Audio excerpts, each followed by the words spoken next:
Autoline After Hours is brought to you by Bridgestone Tires, your journey, our passion.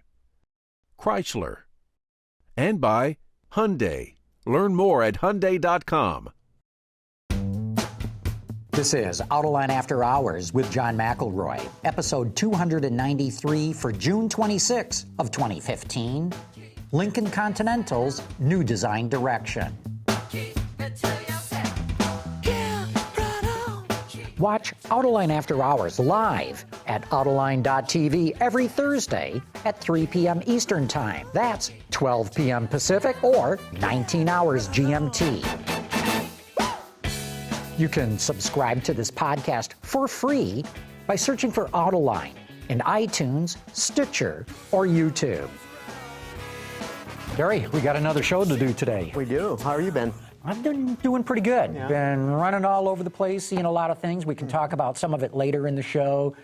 The new Chevy Cruze that was just unveiled. Alfa. I didn't go out to that. Had an invite. You didn't go to Milan? I did not go museum? to Milano. No, I went to San Francisco instead. Yeah. Ford was doing a whole thing on mobility services. And I was in Santa Monica, and I was walking down the high-end shopping street and went into a Tesla store. And our friend Anton will be very upset to know that this place is full of people. It was almost like an Apple store with people in there. And I'd never gone into a store before and heard somebody say the words boron steel. A great selling point. And we should let everybody know we've got John Manoogian from the College for Creative Studies here with us today. And it's great to have you back, John. You've been on a number of times. Thanks for having me back. It's always a lot of fun. And of course, the reason we've got you here is we're going to talk design today. And we should let everybody know our special guest is David Woodhouse, the head of Lincoln Design. And David, it's awesome having you here on After Hours with us. It's good to be here, John. Thanks for the invite. So where do we start? Gary, you got it? You want to kick this off? Well, I mean, I think we can't start without talking about the Continental. So for those who didn't have the opportunity to see it or hear or read about the vehicle, tell us what you're trying to accomplish with this concept vehicle that we hopefully will see soon. Yeah, so the Continental was a show car that we revealed at the New York Auto Show. It was very important for us at Lincoln because it was the reintroduction of the nameplate. And of course, that carries a lot of historical cachet with it. And also the design of the car was very important because it sets kind of a new design language, a new approach and vision for where we want to go with Lincoln. So most importantly on that was the new face of the brand. So the car introduced the new grille and new front end of the brand. You can see here. Yeah, we're seeing some shots of it come up. David, Lincoln's been working with what some called the bow wave kind of grille. Others, I think, called it like the spread wings. But clearly with the Continental, you've moved away from that. Are we going to start to see the new look spread across the rest of the line? Yeah, you will, John. This grille will be migrated across all of the range of Lincolns in the future. The bow wave was very good. It was one of the most distinctive faces on the road, and I think the last evolution of that actually is the strongest. But we just felt it was time for a change. I mean, these things have to run a course, and then you have to reset and have a future and a way to go. And I think, you know, there's good reason why every luxury premium player has a centralized grille on the face of their cars. And we think this is the right move to make at this point in time with the brand and where our aspirations for where we want to be. So is this then basically a re-establishment move? I mean, because if we go back through the past several years, I mean, before you came to Lincoln, I mean, there have been several faces of Lincoln, and they keep changing. And it seems that they've changed more often than, say, your crosstown friends over at Cadillac have had a greater consistency. So are you guys putting a stake in the ground and saying, this is what we're going to look like? Yeah, we are, Gary. And, you know, I think we have actually been pretty consistent of late. We've now got a showroom that's pretty complete with the face that we've got today. But as I say, I think it was time to reset and have a new approach to move forward with. But yeah, we will be consistent with this, yeah, for sure. What I like about what's going on right now is Ford announced we're really going to invest in Lincoln, we're really going to change it. And we saw existing models being improved, and improved quite a bit. But the Continental clearly signifies a change. All new platform, all new look, and a revival of a real name, not some mix-up of letters and that I can never keep straight whatsoever. You got to be really using the Continental as saying, from here on out, this is the real Ford effort. Yeah, I think it is. The brand's getting the investment it deserves, and I think you've seen a steady growth in the differentiation from the Ford platforms over the last few years. So I think you can extrapolate that to see that we're searching for more distinction and uniqueness for Lincoln as we go forward. So yeah, I think it's a great time to be with the brand. I mean, for a designer, I think we get excited at any new product we're working on, but to be with a very special brand, this iconic American brand, and be at a time of lots of action, product action, that's really awesome. David, if you mentioned iconic brands. If you were to pick one Lincoln or Continental through its entire history, which one would you pick as kind of the quintessential Lincoln or Continental? Yeah, I'd pick the 56. I mean, I think a lot of people default to the 61, the Mark II, yeah. Because I think it was the sexiest, It had got the superb proportion. There's even a feeling of kind of like powerboat with that car when you sit in it. All kinds of hood. Yeah, the hood rises towards the motif on the front. So even that feeling of that's the highest point of the car and everything slopes down from it. That was an extraordinary design. And I think Gregory and the team back then did an amazing job in how sort of low, lean, and long the proportion of that car was. So I think it was exceptional. Mm-hmm. I see cues of that Mark II in your Continental. And yet, as you know, we got to talk about it. Bentley, or at least a designer at Bentley, took exception, claiming that you'd completely ripped off the Flying Spur. Yeah, well, we didn't think that at all. And, the car is distinctly Lincoln, I would say, and we're extremely proud of it. So I really didn't see that, and I think most other people didn't see that either. I was kind of surprised he was so vocal about that. Usually it happens amongst designers, but never in the public. Right. Well, they had a car that he did too, the EXP, and I can't remember. See, I have troubles with all these letters and names, but it was the Speed 6 that they did, which to my eye looked like an Aston Martin. Yes. So I thought it was, he's calling you out for your design, and one of his designs, I think Aston Martin could have gone to him easily enough with. Yeah, well, we just stay quiet. Yeah. All right, that's usually the best. Our design says enough. So let me ask you a Lincoln design question. So as you're reestablishing not only Lincoln design, but reestablishing Lincoln in the sphere of luxury vehicles, what is the definition of Lincoln vis-a-vis all of the other competitors? Yeah, I have a distinct approach on that because I see all of our competitors heading down this sort of arms race of power, performance, and kind of aggression, right?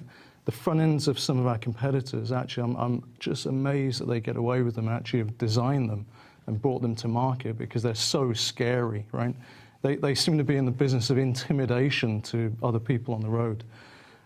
We want our cars to be really about seduction and allure and drawing people in. We don't want to be that overt as our competitors. We want to be about design that is about beauty and elegance and draws people into that beauty. So I think, on the Continental, you're seeing some of that, the surface language, the lines, the gesture of the car. We want something very emotional and very elegant, and I think that's a very different approach to where most of the other competitors are. It's a much softer execution than Lincoln historically has done also, which was kind of a surprise for me, but nonetheless, it's a much fuller, softer form vocabulary. Yeah. So who do you think will find this to be seductive? Who will find this to be appealing? Who will decide that I would prefer to buy that car rather than something from Mercedes or Audi or Cadillac or whomever else? Yeah, we talk to our customers a lot, Gary, as you probably know. We do a lot of research and a lot of investigation, and we think the time is right. There's a new customer out there, especially in the luxury field, who actually want more discretion in their luxury. And so I think that's very befitting of the brand. I mean, it's like the brand finding its true center again.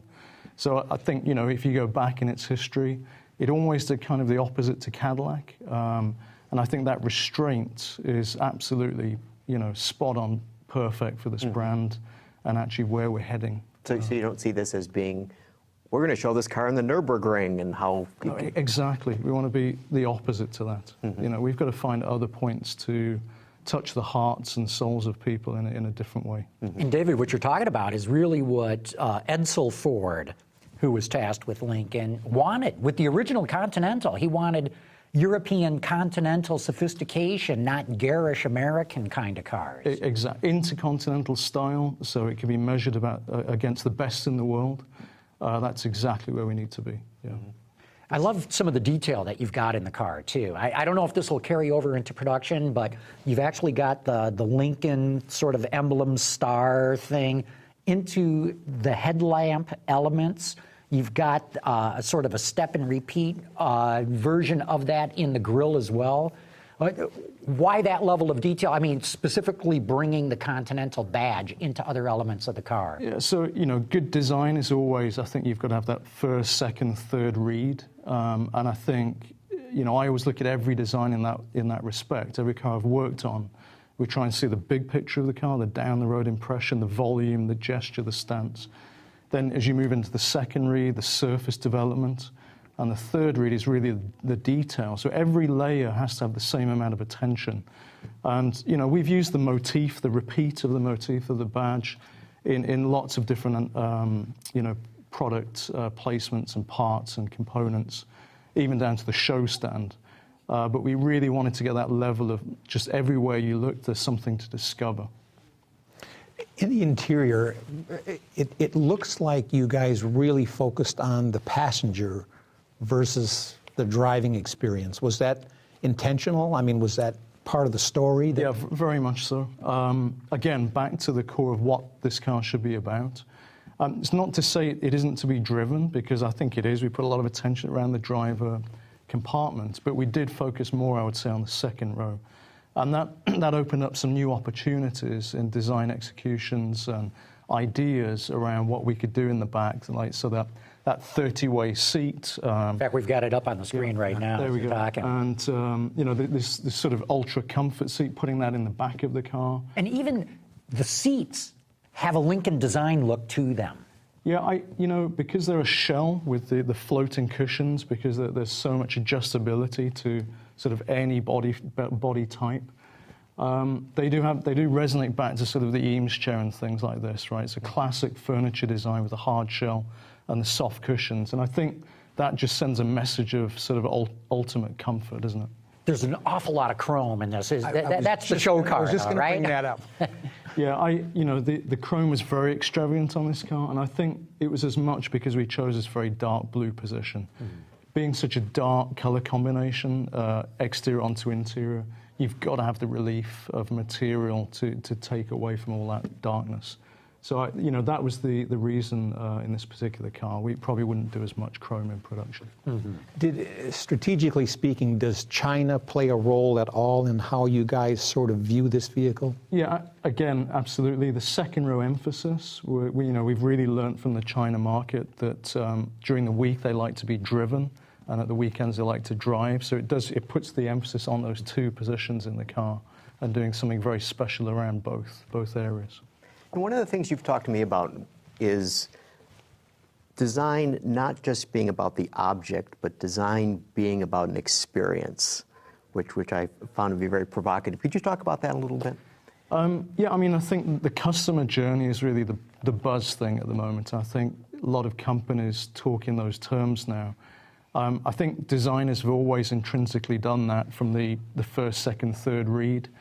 But it's something that's becoming more and more important, I think, in contemporary design, to think about every aspect of the experience that you're embedding in the design, the features and the content, and how you interact with them. So, you know, the abundance of technology and what we're allowed to do today, we have to orchestrate that, curate it in a way that's very intuitive, very simple for people. And I think that's a big point of emphasis going forward, that everything should flow and happen without having to learn it. And then, you know, just taking a user journey and then obviously interpreting that through a brand is really critical, so that every point through that journey you're getting a special experience, an experience you wouldn't typically expect. I mean, that I think is luxury, something you think wouldn't be possible, but we've actually delivered it for the customer. You're telling a story. Yeah, absolutely. You're telling a story. Hey, Ben, do you have a picture of that Continental Mark II that Sean took at Eyes on Design? Do we have that we could bring up? Yeah, here we go. That car's awesome.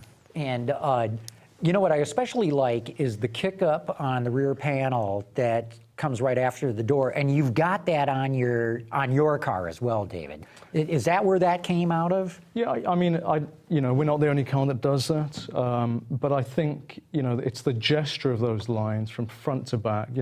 Typically leaner, longer, lower, wider is better, and especially in this car. And especially on this car. But yeah, I mean, there's so many aspects of this car that are just truly outstanding. And your grille's different than this one, but to me, this is reminiscent of what you've done, or yours is reminiscent of what they did. Yeah, in a more contemporary way. Right. Yeah, for sure. So, I mean, is there a responsibility that you have as a designer of an iconic brand to bring forward design cues from the past? Yeah, I think we can't get too embedded in the past. I think retro design leads you to there's nowhere to go. So we always have to be pushing forward, right?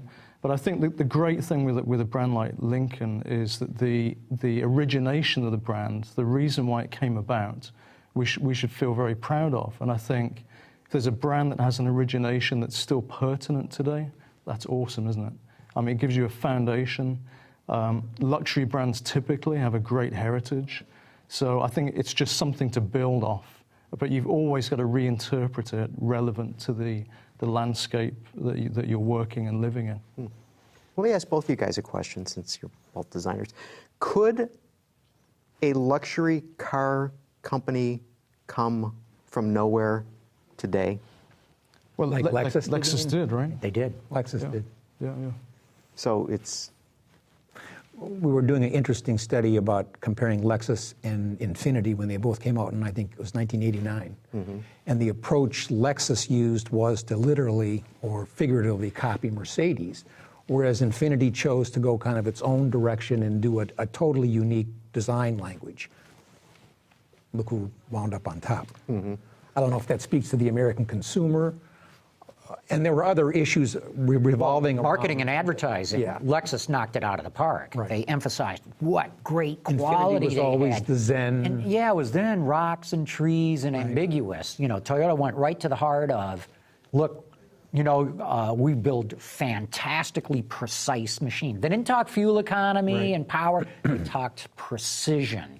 And I think that made a big difference in the launch of both brands. And remember, Acura was only about a year or so before them, too, and it still hasn't hit its stride, if it will.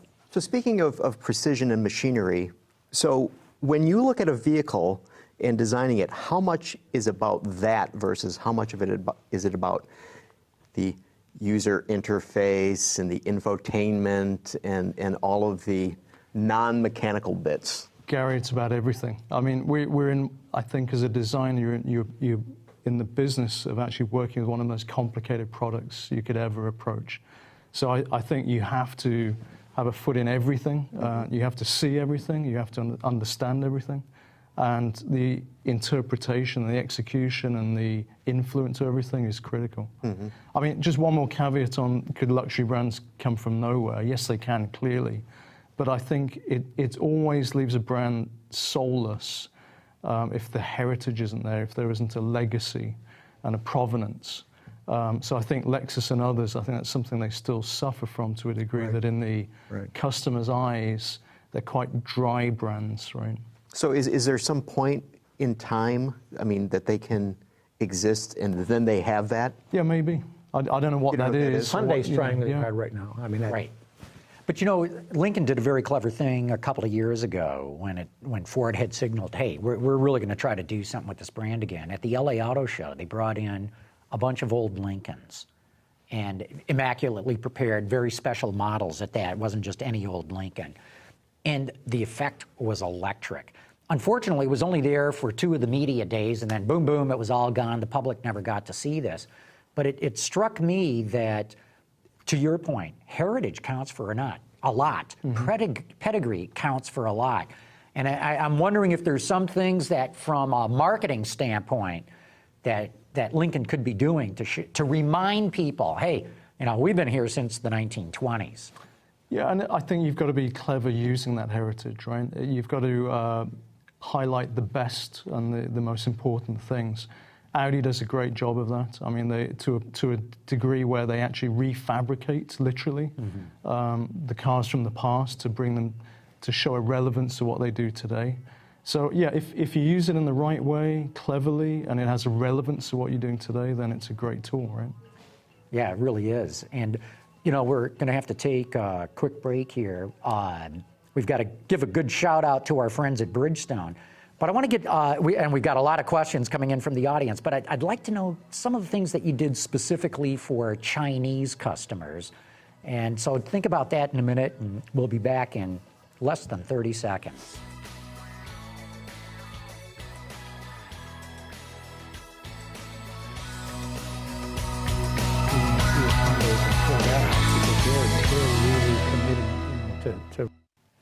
Okay, we're back. So, David, you know, as you talked about the Chinese market, and this is going to be critical for the turnaround at Lincoln. You mentioned the back seat, but from an exterior design standpoint, what kind of things did you say, ooh, this is really going to work in China?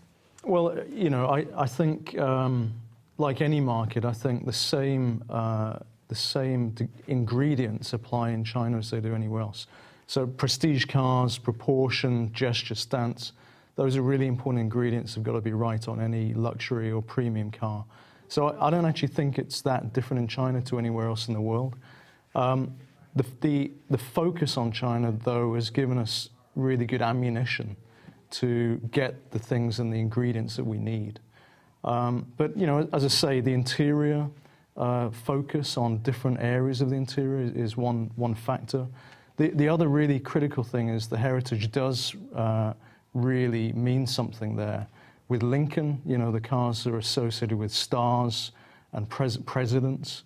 And so in the dealerships, we've done some really special things. And I think that is a point of attention that we've paid particular focus on. Okay, as I said, we've got quite a few questions coming in here. Doc Wolf wants to know, what was the reasoning behind the new Continental concept being designed as an homage to your competitors in the luxury space and not designed more in line with Lincoln's current styling? I consider your current styling a very fresh take on luxury. I call it Starship style, and I hope it's not thrown out. Any reaction to that? Well, I hope the gentleman has seen the car in the flesh, and if he hasn't, I think he should. But I think, you know, that segment is growing, the premium sedan, so it's very important that we generate a car for that area. And, you know, I think it's a great thing. The Continental nameplate has so much goodwill. I mean, we saw that in the feedback and reaction from New York, and I think that's a milestone. It's a great product to get back in the portfolio with Lincoln. Is that part of a reaction, though, that people like names, as John was indicating earlier when he was trying to remember the name of that Bentley, and it was just an alphabet numeric soup? I mean, that names mean something to people, and you can really... There's maybe a stronger human connection with the names. And our flagship product, of course, have always had them. So we never got rid of Navigator. So, you know, the future for us will be a mix of probably both. Mm-hmm. Mm-hmm. Why a four-door sedan and not an SUV? Well, we're doing a lot of SUV action, as you can see, with like MKC, MKX, Navigator, of course. So I think we've got to have a broad portfolio. I mean, I think to be a true premium player, you've got to have something of everything. Right? I've got to believe product cycle helped dictate where you would say, now let's make a big splash. Absolutely. Because the Navigator was just done, the X was probably well along the way, and then so on. Let's see, Kevin wants to know, what differentiates American luxury from the rest of the industry, and how does the Continental capture that idea? I think in the Continental we were striving for something much more human, so less machine-like, unlike the German players, and more human. I think there's also a certain exuberance with American design that should be there. So the horizontality, the linear emphasis of design, the proportions of those designs, they are different to European. which is perhaps more sporting originated or orientated. So yeah, human and a little bit of exuberance thrown in. In fact, I'd like to ask both John and David this question. Patrick Lecomont, who just won the Eyes on Design Award, former Renault, in fact, former Ford designer, if you go way back. Yes. But he said one of the things he wanted to see again was more nationality in car design. It's going away. Why? Rather than Why? Because it's a global business now. I mean, down at school we get 18 students that are graduating, and they're from all over the world. And design has become democratized. I mean, from country to country, it's the same designers moving around, and because you're selling in a global market, it becomes democratized so that everybody expects the same sorts of things. Yeah, everywhere is so well known, the research that goes on. Everyone's aiming to the same point in the market. So I think that is why. But my hope with Lincoln is that actually we will be more distinct and more American. And design can do that. Yeah, absolutely. Good design is good design. And, if I look at a Mustang, or you plop a Mustang down anywhere in the world and people go, that's an American car. So, I understand you gave a great logical reason, John, as to why this is happening. But does Patrick Lecomont have any hopes for seeing more nationality in design? David says yes with Lincoln. Yeah, I think so. French cars will always look French, too. Yeah. Yeah. And British cars, maybe. But I mean, and for those of you who are listening in, his accent belies the fact that he is not from Dearborn. Although, I've been in the Originally. States a long time. But yeah, that's right. But I think there is hope. I think, the designers always want to keep the character of, like, the truck, Mustang. The quintessential character of these products is very important. But yeah, we just got to work on that long term. We've got a question here from I'm So Excited, who wants to know what brand is Lincoln's biggest luxury competitor and who's the benchmark design-wise? Well, I have full. I really admire Audi because of the attention to detail and the design, the combination of design and engineering that they've had. I think, we look at all of our competitors from BMW, Audi, Lexus, all of them are relevant to us to look at in the contemporary landscape of what we need to do. Mm-hmm. I would say probably realistically, just from a traditional standpoint, though, sales-wise in the U.S., Cadillac's probably the biggest competitor. As we look to China, then obviously different mix. It is the global luxury. And Audi's number one in that market. Exactly, yeah. Well, there's also that fact that you said that you're trying to be an alternative to basically what Cadillac is doing, offering the customer something different than they are. Yes. Therefore, you're going to have a different segment of the potential customer base. Michael Ma from San Francisco wants to know, will the new Lincoln Continental be just about luxury, or will it have a sporty side? So maybe we can see that engine from the Mustang GT350 in it. Yeah, it's too early to say about engine specs. You'll hear about that when the car gets announced. But I mean, we did announce there was a unique Lincoln engine, a 3-liter. Mm-hmm. But you don't see a performance, an AMG or a V Series or an M or anything like that, do you? We have some driver-oriented packs currently, and I wouldn't rule it out long term. But I don't think there's initial impact. I mean, we put a lot of emphasis into Black Label and doing very specialized color, material, and feature ways. But, you can't rule it out long term. Yeah, talk about Black Label a little bit. I think that's a very interesting phenomenon that you guys are... Yeah, Black Label's pretty special for us because you've got the sort of mainstream color materials, and then we've set up Black Label as sort of the quintessential, the epitome of what Lincoln can be about. So we offer some really special combinations, and we've put so much attention into curating these very beautiful colorways. So they're not for everyone. They'll be more polarizing, but I think the materials and what we've done on those is super special. Yeah. I love the whole strategy Lincoln's using of being more of a boutique brand and catering to a more discerning audience. Mm-hmm. I think that you're onto something, especially in China with that. Yeah, absolutely. And I think, again, the dealerships reflect that really well. I think we've got one of the most special dealership experience in China of any of our competitors. As a designer, were you involved in designing the looks of those dealerships? No, I wasn't. The work that was going on there was happening quite a long time before I came back to the brand in the last couple of years. But I know so much effort went in even to replicating the showrooms in a warehouse and working out what customers want to do in the best possible way. So a lot of effort went into developing those.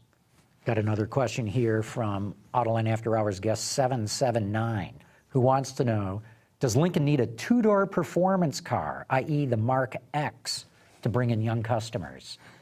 You know, it would be great to see us have a hero car going forward. It doesn't necessarily have to be a performance car. I think something that sets out what we're really, the epitome of what we want to be about would be great. But I think that's back to a different approach, you know, something more fluid, beautiful, elegant. But for sure, a hero car would be awesome for us. A hero, so something maybe the length of the Continental, but only a two-door? That would be a hero car. Hero proportions. Let's see here. And we have Right Knight wanted to know about the model names, but we've already gotten into that. But he's got a comment. In the styling, did you intend to have great outward visibility with the new Lincoln? It looks better than what the competition's doing. Yeah, visibility is another one of those aspects. You know, designers, it's a constant challenge for us. You know, ergonomics, safety, protection these days. We're really struggling, you know, with human scale in the cars because of everything we have to fit in, and the scale of, like, for example, the section of the A-pillars. We'd love to slim all of that down and have much better visibility out of the cars. We always try and aim for that, but the requirements of safety and crash and pedestrian protection are so great, they drive us to these bigger sections. Boron steel. Yeah, Hot stamped boron steel. That's the answer. But isn't that the irony, you know, that these safety requirements are actually making visibility worse, which means that you could hit a pedestrian or crash into something because the pillar blocked your vision. Yeah. Hopefully we won't. Autonomous cars will fix all that. That's right. That's right. Yeah, we'll get into that in another discussion at some point. But David Woodhouse, thanks so much for stopping by and chatting. Very welcome. Very, very interesting, and it's going to be a lot of fun to see how this now starts to really evolve. Damn right. Thanks. Good deal.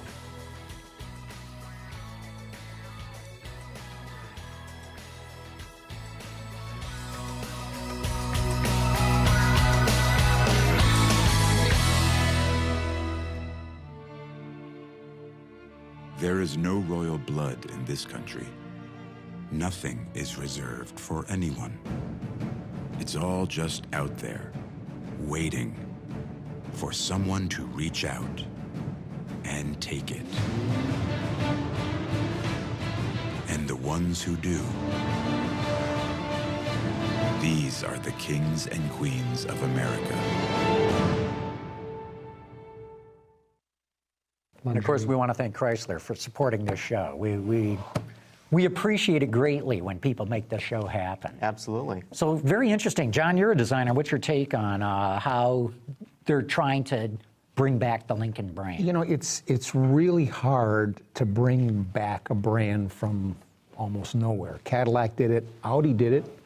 But Cadillac's trying to, I don't think, from a design execution standpoint, I love what Cadillac's doing. The sales aren't there. No, and quite frankly, a lot of people are scratching their heads about that because these are the best cars they've ever built, ever. Right. And they look great. I'm not quite sure. They drive great, too. Yeah, I'm driving one. But yeah, they just... So is it possible that they're being designed and engineered for people who don't exist? If you were to ask the design team, you know, they try to understand about this whole idea of telling a story, about the experience. As David mentioned, what is it about the brand that is going to resonate with people? And it's not what do they think of the car, it's how does the car make them feel about themselves? And so that whole idea of telling a story with the design, I think, is what's going to help the brand. Now, some do that better than others, but... Well, to me, what it shows is you can't look at any one thing in isolation. Right. The Cadillacs are brilliantly engineered. They're really well designed. The craftsmanship and the overall fit and finish quality is top notch, is equal to anybody, in my opinion. But that's not enough. I know. It's image. It's public perception. It's the brand. Okay, so Right. so if we go back to when Cadillac started its resurgence, and you think about the art and science Late 90s. crease design that they are now softening, but when I think about that, I think of Cadillac in the context of Led Zeppelin's rock and roll turned to 11 and being a fighter pilot. Okay, and if you don't That's like, kind of. but I mean they're then. moving away from that. But, I Yes. mean, but that's still what I think about when I think about that brand, and I just wonder whether that isn't an issue. And then if I was sitting on an airplane yesterday flying back from LA, and there was a guy who was sitting next to me, and he had his iPad out, and he was scrolling the Audi that he was going to be buying, and he had this whole page, and I mean he brought up the dealership page, and this was he clearly worked for Disney, because I saw what else he had on his iPad. He needed a private screen. But I mean, it's just like, okay, so I don't know. I mean, I think that would. Of it, I think, has to do with the brand. It's like David said. People. The designs are all great for the most part. It's hard to find an ugly luxury car. The quality's there. The technology is pretty much on par with everybody. The performance is there. What's left? It's this idea of how do I identify with the brand, and that's why the Germans kind of have that space They do. nailed. But it's not just luxury. I look at Mazda's lineup and I scratch my head. Great cars. There's another- great to drive. Right. Boy, they can't break out of the clutter. Versus Subaru, who has decent cars. I don't think they're great. I don't think they're the most handsomely designed cars out there. But they put love in front of their target message. They put doggies. And if you But their talk value, to their value customers, proposition though is. the public's eating it up. Exactly. But I think that's about the all-wheel drive, the beauty of all-wheel drive, and people look at Sure. it, Yeah. and so then you say to yourselves, okay, so if I'm buying a Mazda, what am I buying? Zoom, zoom. Right, But they're buying into the image of the Subaru. They're buying into that lifestyle, that whole thing that it's hard to quantify. Right. It's this idea that how does it make me feel when I'm driving it versus it was a logical choice. Because given a logical choice, there's 20 cars that would probably solve that issue. But people that are buying, in that case, the Subaru, there's something about that brand that resonates with those people that say, I feel good when I'm driving this. People look at me and they think a certain way about me. And so that, I think, is part of that whole story, why Mazda can't seem to get it together. Subaru did a lot of market research, as any company does. And they kept asking people, what do you think about your Subaru? And they kept hearing, I love my Subaru, I love my Subaru.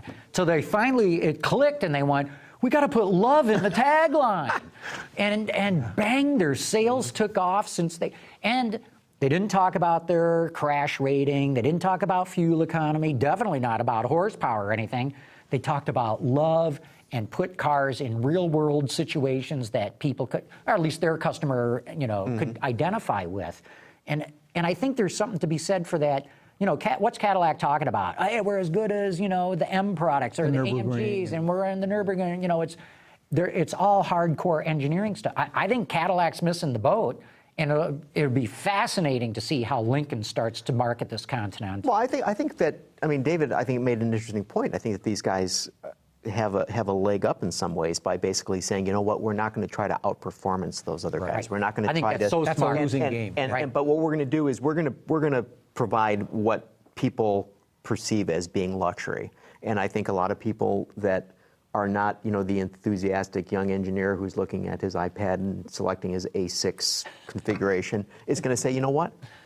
I want a luxury car. I want the highest level of quality. I want comfort. I want, everything they're But what made offering. him choose Audi in the first place? Right. Besides all the technical things that he was choosing, which he'd already kind of made his mind up about, he wanted an Audi. Why? Why did he want when he tells his friends and family and peers, I bought a new car, and they say, what'd you get? He says, I got an Audi, and they go, ooh. And if he says, I got a Cadillac, they'd say, oh, interesting, why'd you buy that? Right. Right. You got to explain it. It's the brand. Right. It's all about the brand. And that's what's so difficult to build. Audi did it, right? In the late It took 80s, a they long were just time. about gone. Right.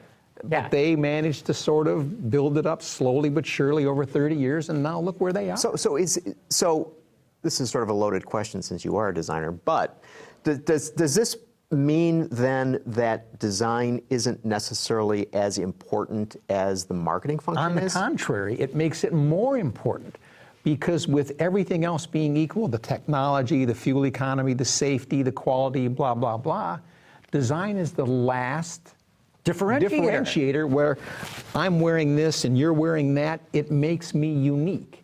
And so how I resonate with that design is what's going to make me, I think, buy it. Mm-hmm. That's the last frontier. Mm-hmm. Okay, let's jump to another brand that just got unveiled this week. We got to talk about the new Alfa Romeo Giulia. Alfa. How does Alfa rebuild itself? As a designer speaking, John, how would you do it? You know, in all fairness to them, because I haven't seen the actual car, looking at the photographs, looks nice. To me, it's predictable. I'm surprised it doesn't they break didn't any put, new ground. It doesn't. It's nice. It's very nice. Well executed. Right. All right, so let me ask you, so as a designer, this is from Alfa, 3 peculiarities of Italian design: sense of proportions, simplicity, and care for surface quality. Couldn't any auto manufacturer in the world say that? You could have used that sentence for almost any car company. David Woodhouse could have said that. Right. He could have. Because those are the things that really drive the design. It's proportion, it's surface execution, it's all, now the passion, it's all those things that you just mentioned. So any designer working for any car company anywhere in the world is probably worried about those 3 things. Among a multitude of other things, yes. Absolutely, of course. So there's nothing distinctive about that, which gets sort of back to your point of, like, no ground has really been broken here. Yeah, I mean, you've got to distinguish yourself. And here we got a picture. It's 500 horsepower. 510. Yeah, well, that's the high performance version, right? Well, and we haven't seen the base car. They didn't announce any other things. Foglio is what we're looking at here, you know, the top end of it all. And, you know, I look at that and, you know, from the side view, it's nice, but I expected something more. But I would also argue that given that execution, the brand is what will drive whether that car is successful or not. And whether that Alfa brand has been totally forgotten in this country now, or whether there's still a kind of a hardcore group of people that look at Alfa and they go, wow, they're back. I can finally get an Alfa after 20, 30 years, however long they've been gone. To me, the brand is what'll do it. Because I wouldn't buy it because of its looks. I mean, it's nice. It's nice, but it's nice. So why would somebody buy something like that conceivably? I mean, I know this is all theoretical, versus a Lexus IS? The brand. Because in their own mind, they would say, boy, Alfa's got this rich, storied history of racing. They've got a huge historical background of racing.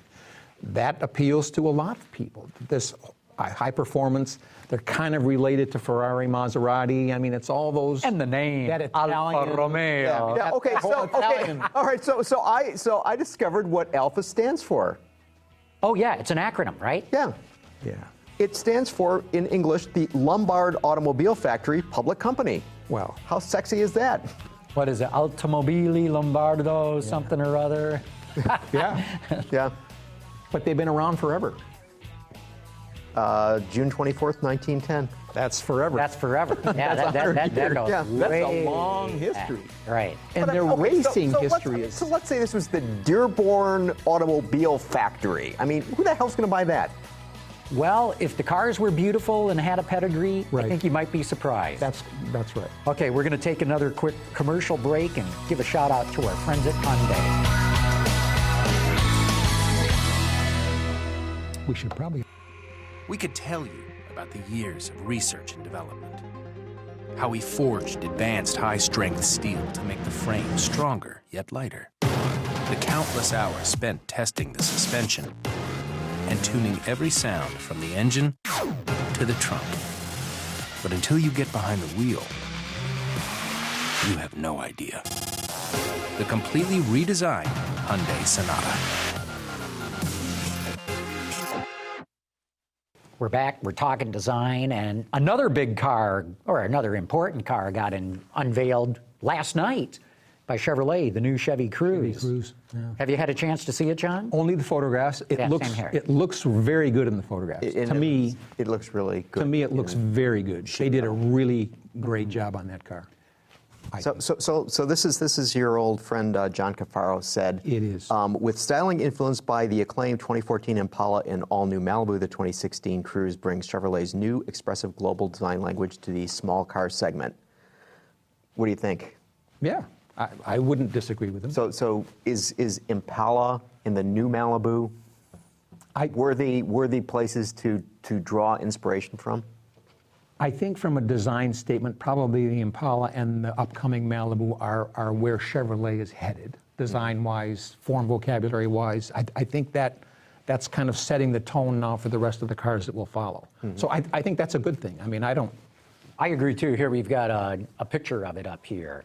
I need to see one up close, but I know.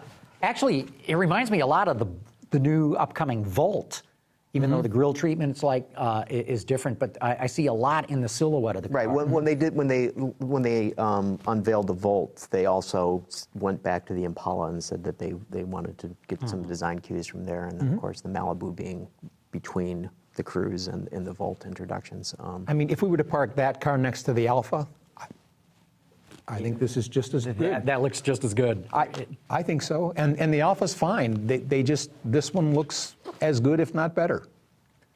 The only problem I have with this, and we mentioned, the upcoming Malibu and Impala, is that passenger car sales are shrinking as everybody's running to crossovers. That's why I asked about the SUV. Yeah. Yep. So do you see that as being a challenge going forward to the industry as a whole?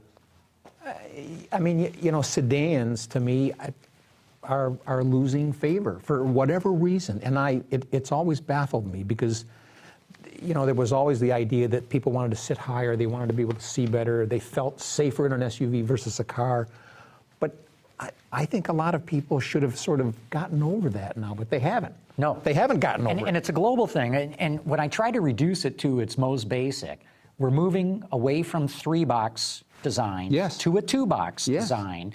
And the D-pillar has got to have that right angle so it doesn't look like a minivan, but does not look like a car hatchback, even though these things are hatchbacks. And the H-point's got to be at about 38, 39 inches. And if you get some combination of all that, voila, the public shows up and starts buying it. Right. Although to Cruze's favor here, that according to Chevrolet now, it's Chevy's best-selling car around the world, 3.5 million sold since it went on sale in 2008. Okay, but this I think is interesting. Cruze sales in the U.S. in 2014 were 273,060. A 10% increase over its numbers in 2013. And 53% of U.S. Cruze customers are new to Chevrolet. How much? 53%? 53 new to Chevy. That's a big number. That's a big number. Well, the 273, or what did you say that was? 270 what thousand? 273,000. That's a lot of cars. Right. These days, that's a lot of cars. 10% over 2013. So it's growing, its segment. And then in the U.S., Cruze is the segment's second best seller to customers under 25. So they're getting a youthful, that's a good number, new person in there. So I mean, I think this car probably is going to. No, but then the question becomes, okay, so then why do you have a Malibu? Yeah, Malibu's bigger, right? But I mean, is it big enough to be that better, much better than the Cruze? I can't. Well, I might even ask, why do you have a Sonic? Yeah. So they've got Spark, Sonic, Cruze, Malibu, Impala, 5 pass cars. Volt. And Volt, but Volt is kind of a specialty thing. But to your point, it's still a pass car. Somebody goes in there to the showroom. That's slicing the market pretty thin. Maybe that's what you got to do these days. I don't know, but I think Chevrolet needs a lot more crossovers. Yes, and Cadillac really needs. They're dying for it. Crossovers. Do you think that would be the? So let's say that. So let's say that getting back to Cadillac here, crossover. But what does that do to the performance sedan direction that they seem to be taking? BMW has proved that you can still have that performance side of their business, and they can bring out all these other entries, probably too many, but they can cover that part of the market as well. And Audi's going down the same road, so is Mercedes. I think they're coming out with too many models. I think this is going to come back to bite them. I agree. You know, when you look at, what is it, the X5 and the X6, and the only difference is a little bit of the backlight angle. Why'd you bother? Jeez. Yeah. Hey, if they can make it work, more power to them. And this gets back to being, importantly, a global brand. So yeah, the U.S. market may not support being able to tool that up, but on a global basis, they can do it. Sure. So there's another interesting thing that happened this week with Mini saying that they're going to be dropping the Coupe, Roadster, and Paceman. What do you think about what's going on there? Just this comes right out of what we were talking about. Too many models. Yeah. You know, even Honda ran into that. Anytime it's trying to do anything that's a little bit away from its core, it fails miserably. And we're talking about Honda. But if you look at, you know, the Cross Tour, the Element, the CRZ, the Insight, I can't even name them all off on the top of my head, but you know, when they deviate away from Civic, Accord, Pilot, CRV, you know, things start to come off the wheels for them, and I think that's what Minis run into. Mm-hmm. Well, and the latest one that they showed yesterday just seems like 11/10 scale. It's just gotten so big. Well, that was one of the things they were boasting that the. Well, what do you think, Gary? Why do you think they dropped it? Well, I mean, I think it gets back to this proliferation that you're talking about. I think that they just wanted to be, you know, all things to all people, have too many models, do so many variants off the thing. And I mean, and I've just, I mean, looked at the numbers, and I mean, it's horrible. Last year they sold 956 coupes in the United States. 1,000 Accord coupes? No, the Mini Coupe. Oh, Mini Coupe. Mini With the little hat. The Roadster, they sold 1,437. So like, how can you have numbers like that? I mean, can't. and it's you know, it's not a special niche vehicle, and they were concerned with. I know how the conversation went. They went to the board and they said, "Hey, we need another $800 million." And they said, "Oh yeah, how much money you make on the last $800 million?" "Oh, we didn't make anything." Oh, you mean that $800 million? Right. Okay, right. Gary, what else should we? All right, so here, see, this is so Ford. I mean, so they had a big event this week, and they talked about the future and what's going to be going on in terms of the auto industry and mobility and things like that. And as you know, as I jokingly pointed out to you this morning, that you know we've got a new Alfa, we've got a new. We had Al Oppenheiser in here 3 weeks ago, the chief engineer on Camaro, and they introduced the convertible, which was sort of, I mean. Isn't that a little early in the cycle to be introducing the convertible? The regular car's not even out yet. Right. Isn't it usually that you have the regular out for a year or two and then say, okay, I'm going to have Sure, they know convertible? what they're doing. Yeah.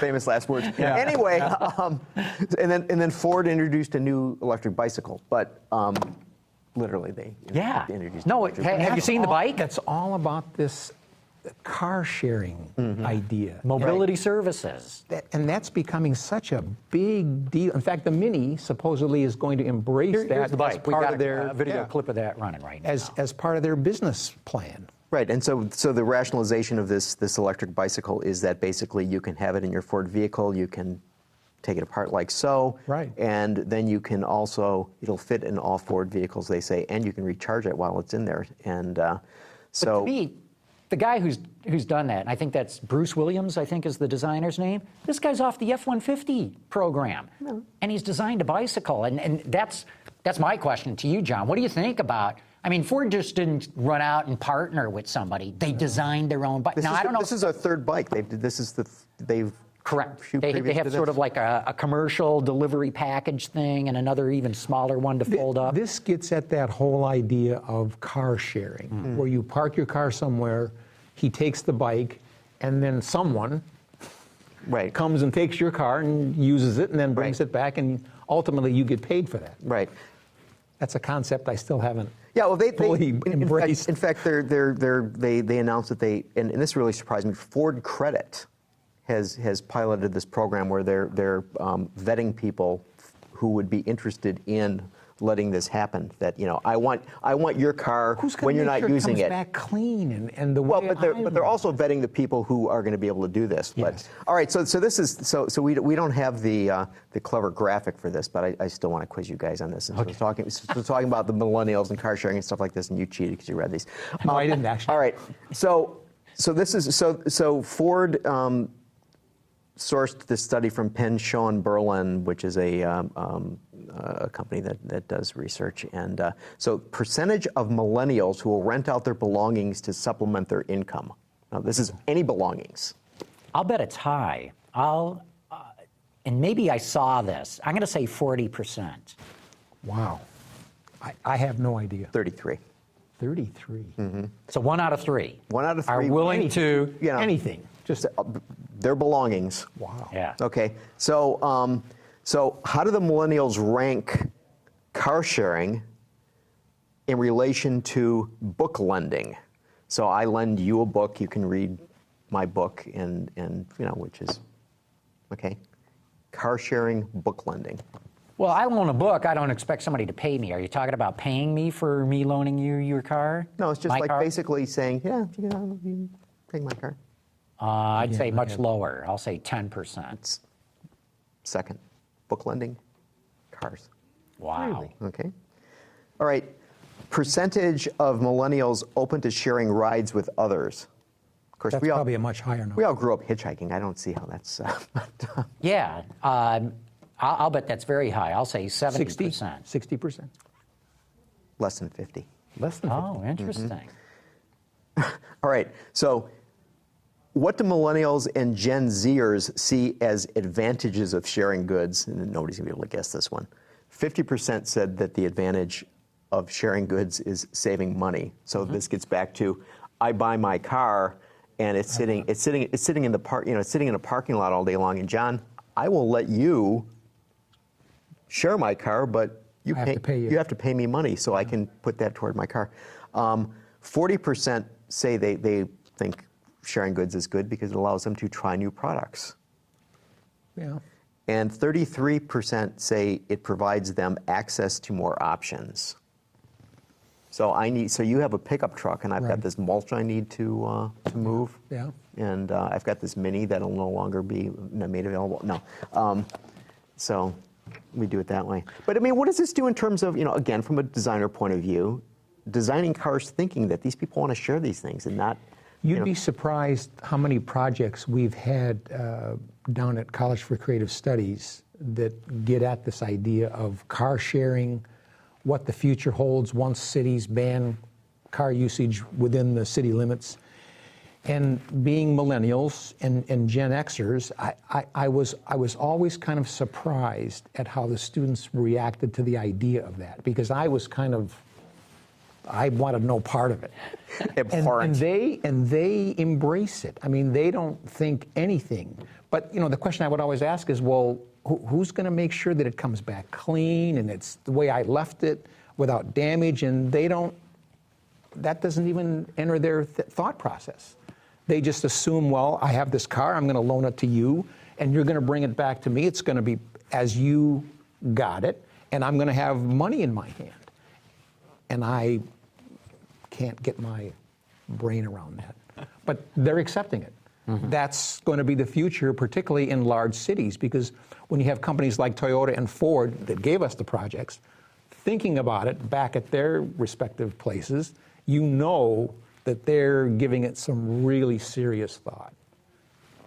So that's the way of the future. Do you see this changing the nature of the car industry as we know it today? It'll change the business model, I believe.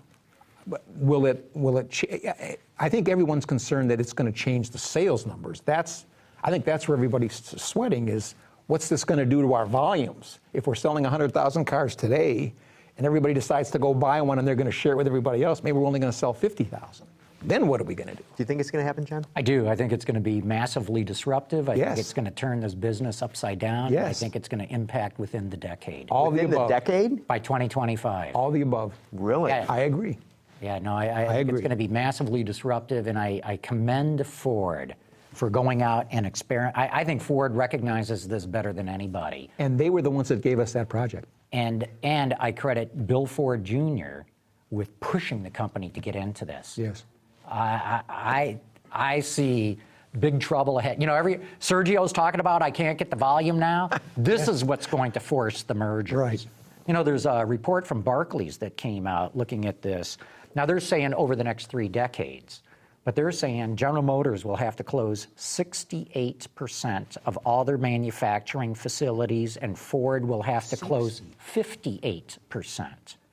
So now, even if they're wrong by half, even if they're only 10% right, you're talking about closing quite a few plants and getting rid of a lot of people. That's scary.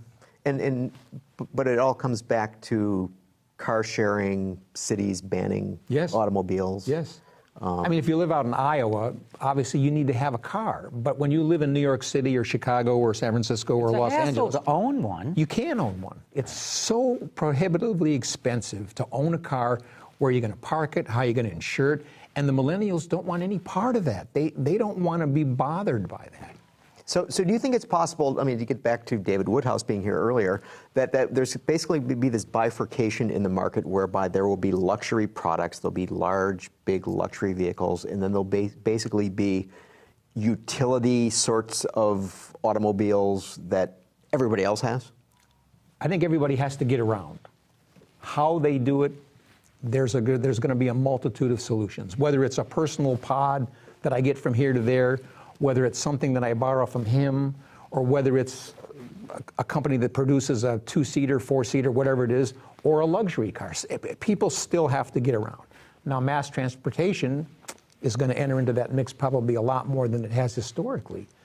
But we still need to move from here to there every day, somehow, some way. So where does the autonomous car play into all this? It can help accelerate what we're talking about, because now the autonomous car comes, picks me up at my house, drops me off at the office, knows to go pick up somebody else, and now we don't need humans handling the logistics of it. The car will just go to where it's next needed, and maybe to your point, John, it stops at, and I think car dealerships are going to play a big role in this, it runs by the dealership, gets a cleaning, both inside and out, they check everything, make sure it's right, it's off to the next customer. And to get back to David, in the luxury market, which brand has really embraced this whole idea of autonomy? Mercedes. They've staked out that luxury autonomous car. I mean, they own it now, and no one even makes cars like that yet. But they've already established in everyone's mind that they are the leading proponent of luxury cars that are going to be autonomous, with all the show cars that they've done. Right. No one else has done that. BMW, Audi, Lincoln, Cadillac. Mercedes has sort of planted their flag and said, we own that autonomous luxury market. So it's Mercedes for the 1%, Google For the Google 0.5%. Google for the 99%. Yes. Yeah. Is Probably. that where it's coming down to? Yeah. Probably, yeah. Hey, one more topic that we should get into before we wrap the show up. John, at CCS, you guys got a fascinating invitation from Ferrari. So you tell the story. What an opportunity. Every 3 or 4 years, Ferrari has had a Ferrari design competition. And the last one we had was 2011. They invited 50 schools from around the world to compete. They narrowed them down to 8. College for Creative Studies was one of the last 8. This time, they invited only 4 schools around the globe. Honeck University in Korea, Pforzheim from Germany, IDS from France, and CCS was the only school in the United States to be invited to the competition. Which is really saying something. That's really saying something. So those 4 schools have been involved since probably January. We just sent our 3 design proposals to Italy. They're currently there. The models got there okay, so the judging will take place probably within the next month or 2. We'll see what happens. So what was the brief? I mean, what were you... The brief was 2040 to design a car which would be Ferrari's kind of mainstream vehicle. So we had 5 teams of 2, and they each approached it kind of in a different way. And I was surprised again at what the students view as a future Ferrari versus what my mental model was. And they came up with some really creative solutions, but Ferrari chose 3 of our 5. So those are the 3 that went forward to build hard models, and then they were shipped to Italy. So we'll find out how we did here very, very shortly. But that was such an opportunity. Ferrari does. So I'm guessing it'll be probably Sergio and then Flavio Manzoni and all of the Ferrari design team and engineers. And Yeah. So if you were to take those three and synthesize, what's the sort of flavor of what the young designers think? Extreme to the point of almost being a caricature of a car. And I was a little surprised at that because, we talked a lot about beauty. Ferraris have always been about performance and beauty. And if you don't have those two elements, it's not a Ferrari. You can have a great performing car, but if it's not beautiful, it's not going to be a Ferrari. Conversely, you might have a beautiful car, but if it doesn't perform well, it's not going to be a Ferrari. So you have to have those two elements along with the sound and the smell and a bunch of other things. But how the students approached it, because most of them had never even sat in a Ferrari, it was interesting the way their thought process went to what a Ferrari buyer or owner would be expecting 30 years from now, 20 years from now. Hybrids were like the main focus. Electric, whatever. But the sound is what's important also, and that's a big deal for a Ferrari. But did you get involved in sound design? I mean, well, no. I mean, but see, it's that whole experience of the car. When you get into it, there's a sense of occasion. You know something's going to happen. It's this noise, it's the smell, it's all this. All the senses are involved. Mm-hmm. The touch, it's all there. So the design sort of evolved around what is it that the customer's looking for in their Ferrari that's really going to make it special. It has to be a very special experience. And so they came up with these really wild, very creative ideas. So we'll see. Well, I hope one of your guys wins, or one of your teams win. But I think just being one of 4 selected in the world is accomplishment enough. To have that in your portfolio, I told them, because they did this on their own. This was not a class. The way the timing worked out for our school, we were a little late to the party, so we had to do it as kind of after hours thing, literally. So the guys, and they were all guys, did this all on their own time. And it's not like they're not busy, right? Well, and a couple of my students in my class kind of blew off my class to do the Ferrari thing, but I said it's okay. It was all right. It's their loss. Well, a great portfolio piece. So we'll see. I'll report back in a couple of months. Cool. We'll have you back then. Sure. But thanks so much for stopping by. Thank this was you. great. Great having another designer with David Woodhouse here. It's always fun. And Gary? Not next week. Not next week, because we're shutting down the office next week. It's the 4th of July. 4th of July week. But we'll be back with more. We will. Want to thank everybody for having tuned in. Autoline After Hours is brought to you by Bridgestone Tires, your journey, our passion. Chrysler. And by Hyundai. Learn more at Hyundai.com. Visit our website, Autoline.tv, where you can watch us live. Get your daily news fix with Autoline Daily and in-depth analysis and interviews with Autoline This Week. There's all that and much more at Autoline.tv.